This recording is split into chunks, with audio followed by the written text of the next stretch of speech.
Aujourd'hui, on va parler de la gauche, notamment de la France insoumise. Ce sont toujours les mêmes, hein.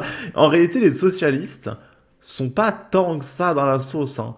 Les seuls gens problématiques de gauche, c'est vraiment 95% du temps la France insoumise. Et du coup, là, on parle de Éric Coquerel et Ercilia Soudé, qui ont fait un rassemblement pour annuler le match France-Israël, parce qu'ils ont une haine d'Israël, tout simplement. Et le problème, c'est que dans la manifestation, il y avait un islamiste fiché S qui s'appelle Elias Imzalen. Heureux d'accueillir ce rassemblement sur ma circonscription. Beaucoup moins heureux évidemment d'accueillir le match de football France-Israël. Donc tu sais, sa ville, elle est pauvre, il y a une insécurité, les gens n'en peuvent plus, etc. Et lui, ses mesures, c'est oui, on va interdire les matchs de football. Et là, ça y est, on le voit, il est là, c'est Elias Imzalen, qui est juste ici. Et du coup, là, il y a un arrêt sur image, notre cher Elias Imzalen. Et Elias Imzalen, c'est ce monsieur. Il appelait avant à l'intifada en plein Paris. Est-ce qu'on est prêt à mener l'intifada dans Paris? Dans nos banlieues? Dans nos quartiers? Pour leur montrer que la voie de la libération vient de nous, qu'elle démarre de Paris, qu'elle passera par Marseille, et bientôt Jérusalem sera libérée et nous pourrons prier au Masjid el-Aqsa et Jérusalem deviendra la capitale de tous les révolutionnaires. Et après, il dit des mots qui ne passeraient pas sur YouTube. Et on peut voir qu'il y a... Bah déjà, toutes les femmes sont voilées. Voilà, on voit la technique du voile plus parce que Covid. Je vois... Ah si, là, elle n'est pas voilée. Celle-là, ça fait une. Mais voilà, c'est assez compliqué.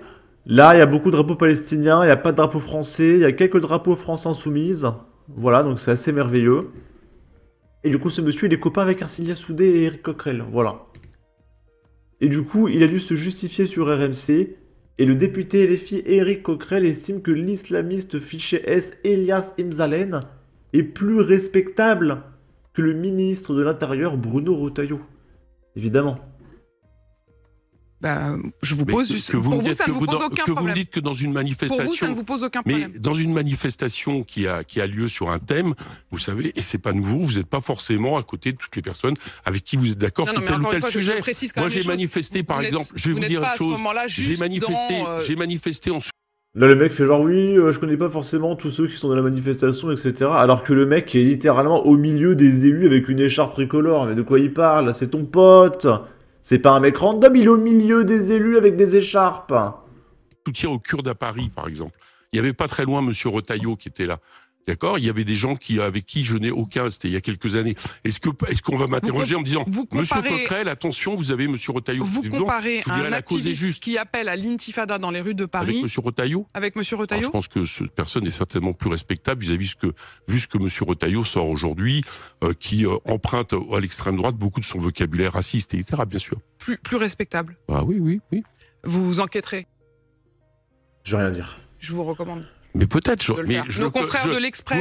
Vous me dites ça, je ne le... Oui, d'accord, ok. Alors, ça, c'est des références, vous avez raison. Le point, oui, bien sûr, c'est des références par rapport à des enquêtes. Et pas du tout biaisées, pas du tout subjectives.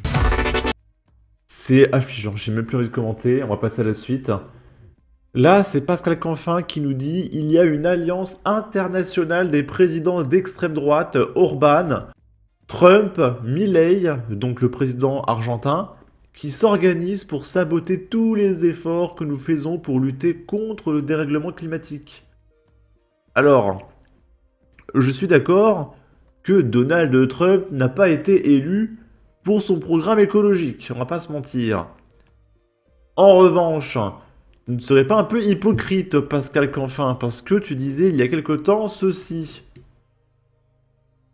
L'énergie nucléaire est une énergie du passé. Et il faut arrêter de croire à ce mythe comme quoi cette énergie n'est une énergie de demain. C'est une énergie du passé. Le carnet de commandes d'EDF est vide et la France a mis tous ses œufs dans ce panier-là. C'est une anomalie, c'est une absurdité. Ça pouvait faire sens peut-être dans les années 60, mais aujourd'hui, c'est une absurdité. Il faut donc en sortir. L'énergie Donc nos écolos, voilà, qui insultent Trump, veulent arrêter le nucléaire et tout remplacer par des milliards d'éoliennes. Parce que les écolos tiennent à cœur de massacrer la totalité de la population animalière. On rappelle que les éoliennes, ça massacre par millions les oiseaux. Et ça, c'est l'écologie. Voilà, ça, c'est merveilleux. Et après, il vient donner des leçons à Trump, c'est une blague. Et pourquoi les gens en ont marre de l'écologie et se disent vas-y, c'est pas grave, je vote Trump, on va exploiter les gaz de schiste, j'en ai plus rien à faire. Mais c'est à cause de vous, en fait. Avec vos lois qui n'ont absolument aucun sens. Les éoliennes qui massacrent tous les oiseaux. En France, Anne Hidalgo qui veut supprimer les voitures, etc. On nous dit de mettre le chauffage à 19, etc. Pendant que nos élites de gauche, alors pas que de gauche, hein, de droite aussi, etc. Mais même ceux de gauche, qui se baladent en jet privé, etc. Tu dis peut-être que l'écologie, en fait, c'est une escroquerie. Et c'est à cause de vous que les gens pensent comme ça. Ils se disent, en fait, l'écologie, c'est n'importe quoi. Et du coup, les gens s'en foutent. Ils disent, vas-y, vu que tout le monde s'en fout, de toute façon, l'écologie, c'est n'importe quoi. On va exploiter les gaz de schiste, on va tout polluer, on n'est plus à ça près. Et voilà. Donc c'est à cause de vous. Là, c'est une publicité du McDonald's. Faites partie d'une équipe qui se serre les coudes, on embauche, postulez maintenant. Et ils mettent des femmes voilées. C'est-à-dire que le McDonald's fait des pubs religieuses. Ils font du prosélytisme. Et il me semble que c'est illégal. Moi, j'ai jamais vu une publicité avec un salarié qui avait une croix chrétienne ou une bonne sœur, etc. J'ai jamais vu ça nulle part. C'est ultra interpellant. Et là, alors ça m'a fait beaucoup rire. Donc ce mec, il est très très connu. Donc là, on est en novembre. Donc, il y a eu une nouvelle année scolaire. Et ce mec, je sais plus comment il s'appelle, mais c'est un gauchiste très connu. Je me suis renseigné, il s'appelle Victor Mendes. Et notre cher Victor, ça fait... on sait pas en fait, on dirait qu'il est prisonnier de la salle du temps de Dragon Ball, vous savez. Le mec, ça fait 20 ans qu'il est à la fac. Il fait que de redoubler, il est tout le temps au même endroit. Si tu veux, j'étais à la fac, il était encore à la fac. J'ai eu le temps de trouver un travail, j'ai une femme, etc. Et lui, il est encore à la fac. Il bouge pas, il est bloqué. Il est pris dans un genjutsu. Il est encore en train de manifester pour je sais pas quoi, c'est genre 3 minutes. Franchement, on n'a même plus envie d'écouter ce mec. Et du coup, il se fait insulter par pas mal de personnes. Soutien de fou au sans-fac, mais je vous en supplie, changez de porte-parole. Victor Mendes, il est rentré à la fac, j'étais en 5e. Aujourd'hui, je suis en L2. Ça lutte pour les sans-fac, mais mon frère, en Christ de Victor Mendes, tu prends une place pour rien tous les ans depuis 1995. Victor Mendes, ça fait littéralement 10 ans que tu es en L1 à la fac. C'est des gens comme toi qui bouffent des places. Peut-être que les sans-fac auraient plus de place si des militants de l'UNEF comme Victor Mendes ne passaient pas leur temps à redoubler ou à changer de licence.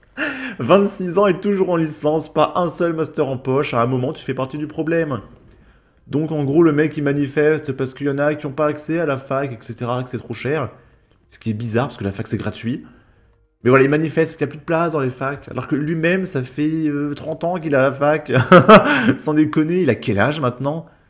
Il a quel âge? Le mec, je suis sûr qu'il a connu 3 présidents, il était toujours au même endroit, tu sais. Il a toujours le même manteau, il est bloqué. Il n'évolue pas. Les mêmes lunettes, la même coupe de cheveux, la même barbe. C'est assez incroyable. Voilà. Bon, sur ce, n'hésitez pas à donner votre avis, votre opinion, à partager, liker, commenter. Ça aidera au référencement de la vidéo sur YouTube. Abonnez-vous, suivez-moi sur Twitter. Prenez soin de vous. Salut!